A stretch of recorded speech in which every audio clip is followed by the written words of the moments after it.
आमचा कार्यक्रम काही कारणास्तव का असे ना उशिराने सुरू झाला, त्याबद्दल सर्वप्रथम त्यांची माफी मागतो आणि त्यांचं इथं स्वागत करतो. आमच्या ज्येष्ठ साहित्यिका उषाताई असतील, मंगेशजी असतील, सर्वजण इथं आलेत. खूप छान वाटलंय. थोडंसं मी माझ्या या पुस्तकावर बोलतोय आणि त्यापूर्वी बकुळीच्या फुलांनी माझी ओंजळ भरलेली माझी मैत्रीण वैशाली भोगले, थोडंफार इतरही लेखन चालू असतं, परंतु वृत्तबद्ध कविता शिकल्यानंतर विजोनी म्हटलं की आता तुझा बराच काळ या कविता करण्यात गेला आहे, तर आता तुझं एक पुस्तक येऊ दे. आणि त्यांची ती सूचना मानून गेली बरीच वर्षे माझे वडील मला विचारायचे, अरे सगळ्यांची पुस्तकं, तू ज्या ज्या कार्यक्रमाला जातो तिथून 4-4 पुस्तकं आणतो, पण तुझं पुस्तक कधी येणार?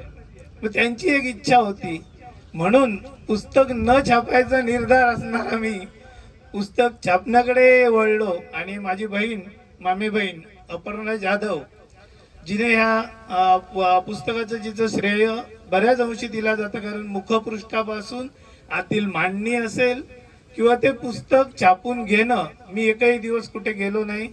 तिच्याकडे फक्त साहित्य मी मोबाईलवर पाठवलं आणि ते सगळं तयार करून तिने पुस्तकं मला घरपोच दिली. ती अपर्णा जाधव आज कार्यक्रमासाठी तिच्या कामानिमित्त आली नाही ती, परंतु असा हा पुस्तकाचा प्रवास झाला. आणि बुवा सरांकडे एकदा गेलो असता, बुवा सर विचारायला लागले, आता तुझं वृत्तबद्ध कवितांचं पुस्तक कधी येईल? म्हणजे पुस्तक काढण्यासाठी ज्या प्रेरणा पाहिजेत त्या पहिल्या माझ्या वडिलांकडून, विजय जोशींकडून आणि बुवा सरांकडून आल्या. त्यानंतर या पुस्तकाची निर्मिती झाली आणि ही वृत्तबद्ध कवितेची फक्त मी 7 कविता घेतल्या, जवळजवळ 250-300 कविता असतील वृत्तातील, त्यातल्या नेमक्या मी 60 कविता घेऊन हे पुस्तक काढलंय.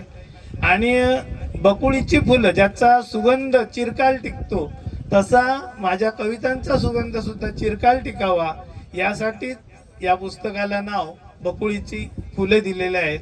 जी मी पूर्वीपासून आवळदोडे खायला झाडावर बसायचो तेव्हा सुद्धा बकुळीची फुलं म्हटल्यावर त्याचा वास, त्याचा सुगंध हा अगदी मनात खोलवर उतरायचा, एवढा तो आवडायचा. आणि त्याच आवडत्या फुलांचं नाव पुस्तकाला दिलंय आणि आज हे पुस्तक तुमच्या समोर आलंय. सर्वांनी एकच विनंती करेन की कार्यक्रम संपल्यावर जाताना ज्यांना ज्यांना पुस्तक वाचायचं असेल त्यांच्यासाठी मोफत पुस्तक इथे अवेलेबल आहे. पुस्तक मोफत घेऊन जाणे ही नम्र विनंती. जास्त काही बोलत नाही, उशीर झालेला आहे.